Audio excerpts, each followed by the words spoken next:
Nous allons bientôt faire la connaissance d'un nouveau groupe de héros, voire d'anti-héros, au cinéma et dans le MCU. Les Thunderbolts vont faire leur entrée, composée de personnages déjà apparus dans les précédents films de l'univers. En comics, l'équipe est apparue pour la première fois dans le comic book de l'incroyable Hulk 449 en janvier 1997. C'était une nouvelle équipe formée principalement d'anciens super-vilains. On va voir tout ça dans cette vidéo intitulée « Qui sont les Thunderbolts ?» Bonjour et bienvenue sur la chaîne, on se retrouve aujourd'hui donc pour cette nouvelle vidéo, très heureux de faire ce sujet, comme un peu on avait pu faire pour les différents Captain America à la sortie de Brave New World. On accompagne la sortie du film Thunderbolts avec une vidéo sur cette équipe de méchants entre guillemets, et bien sûr que la critique sortira les jours qui suivent la sortie du film. Sur ce, on va pas perdre plus de temps, n'hésite pas évidemment à t'abonner, à jeter un œil à la chaîne si son contenu te plaît, et c'est parti. On a donc eu plusieurs équipes des Thunderbolts, un peu comme toutes les équipes dans les comics, que ce soit chez DC ou chez Marvel, mais l'équipe d'origine a été formée par le baron Zemo. Elle était composée du Scarabée, de Songbird, de Techno et enfin de Atlas et Opal. Celle qu'on aura dans le MCU est composée de Yelena Belova, la nouvelle Black Widow qui est déjà apparue dans justement le film Black Widow, aussi dans la série Hawkeye, qui est la sœur de Natasha. Bucky Barnes, qui sera, je pense, un peu le lion de tous ces personnages, celui qui va les retrouver, les recruter entre guillemets, et donc Bucky, le soldat de l'hiver, qui a été maintenant réintégré, et comme je l'ai dit, sera sûrement le leader de ce groupe. Qui accompagnera Yelena, on aura Red Guardian,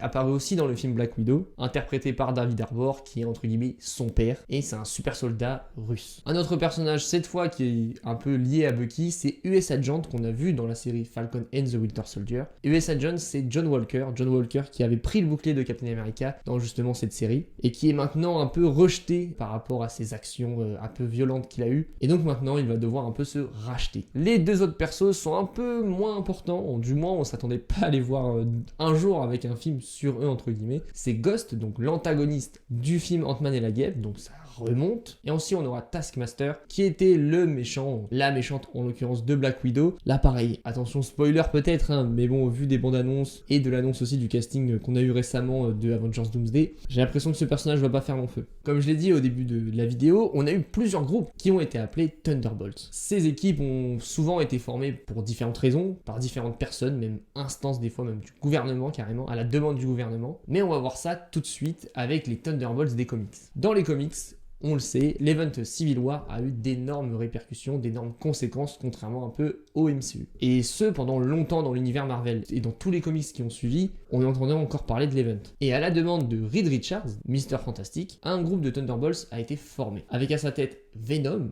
Alors le Venom non pas de Eddie Brock, mais le Venom de Mac Gargan. Mac Gargan, c'est le scorpion, un méchant de Spider-Man. Il y avait aussi Taskmaster dans ce groupe, Bullseye, un méchant de Daredevil, Lady Deathstrike, une mutante, Songbird, le Pitre et Jack O'Lantern. C'est évidemment des personnages qu'on ne connaît pas trop, je pense pas qu'on verra un jour dans les films, mais je vous les mets évidemment à l'image. Et quand on pense aux Thunderbolts, là voilà, je vous ai cité une équipe qui avait été demandée à part un gentil, mais quand on pense aux Thunderbolts dans les comics, ils sont souvent liés à un personnage en particulier qui va beaucoup revenir dans cette vidéo, c'est Norman Osborn, le bouffon vert. Ce dernier a déjà fait partie du groupe dans son costume de bouffon vert, mais il l'a aussi dirigé. Il avait, encore avec un membre récurrent, Venom par Mac Gargan dans son équipe, Bullseye aussi, Penance, Radioactive Man, Swordman et Opal. Ce groupe-là était aussi officiel, car carrément il possédait sa base, qui était appelée la montagne des Thunderbolts, et ils avaient plein de gadgets pour eux, voilà, vraiment c'était un groupe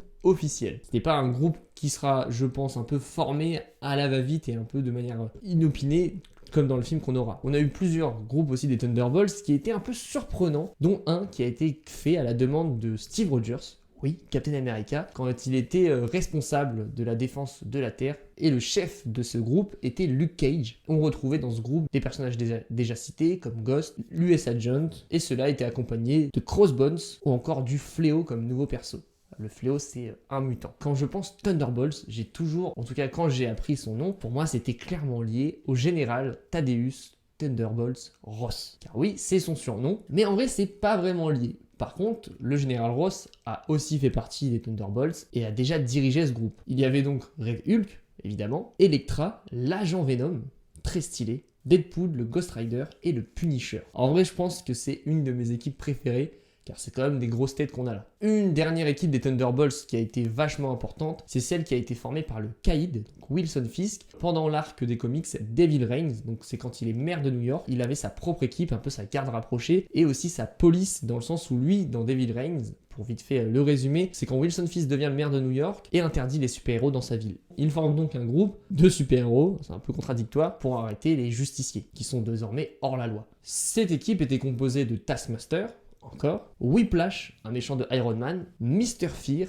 Batroc, Agony, US Agent, le Rhino, Abomination et en dernier membre, une version féminine de Electro. Donc c'était quand même des personnages très puissants. On a évoqué pas mal de groupes déjà dans cette vidéo, mais pour moi il y a une grosse question quand je pense aux Thunderbolts, et ils sont souvent très liés à une autre équipe qu'on confond régulièrement avec eux, c'est les Dark Avengers. Et on va voir ça dans la deuxième partie de la vidéo. Comme je l'ai dit, ces deux groupes sont souvent confondus, mais aussi très liés. Dans un comics, une équipe composée d'anciens membres des Thunderbolts ont, à la demande de Norman Osborn, créé une nouvelle équipe d'Avengers. Cette équipe était composée d'ennemis de nos super-héros préférés, prenant leur costume et leur identité aux yeux du monde. C'est la naissance de l'équipe des Dark Avengers, avec en leader Iron Patriot, une armure d'Iron Man, avec Norman Osborn à l'intérieur. On avait Bullseye qui remplaçait Hawkeye, Ares, le dieu de la guerre, Sentry, Miss Marvel, qui était incarnée, si je peux utiliser ce terme, par Opal, une membre aussi récurrente des Thunderbolts. Spider-Man, encore une fois, interprété par le Scorpion,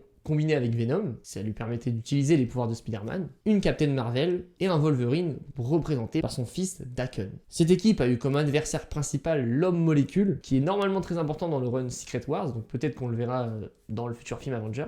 Et cet Homme Molécule avait été tué par Void. Void, c'est la partie sombre de Sentry. Donc ça sera un grand pan, je pense, de l'histoire du film Thunderbolts qui arrive très vite, car Sentry a l'air d'être le méchant, même si on sait qu'on retrouvera le personnage dans Avengers Doomsday, Void en fait, c'est sa partie sombre qu'il ne contrôle pas, qui est très dangereuse et qui possède d'autres pouvoirs que Sentry. Pour un peu spéculer sur cette équipe de Dark Avengers, que j'avais envie d'évoquer là, on aura sûrement une espèce d'équipe comme celle-ci dans les futurs films Avengers. En tout cas, c'est ce qui se dit, c'est ce qu'on pense, car il y a énormément de rumeurs sur des retours, comme Chris Evans, qui pourrait interpréter aussi bien une nouvelle Torche Humaine, un nouveau Captain America, mais aussi par exemple un Captain Hydra, sous les ordres de Robert Downey Jr., du Docteur Doom, ça serait fort, même tu pourrais voir un Hulk méchant, par exemple Maestro, et plein d'autres personnages comme ceux-là. Une équipe de Dark Avengers, tout simplement un peu reformée, avec des variants de nos héros connus. Ça serait la version des Dark Avengers du MCU.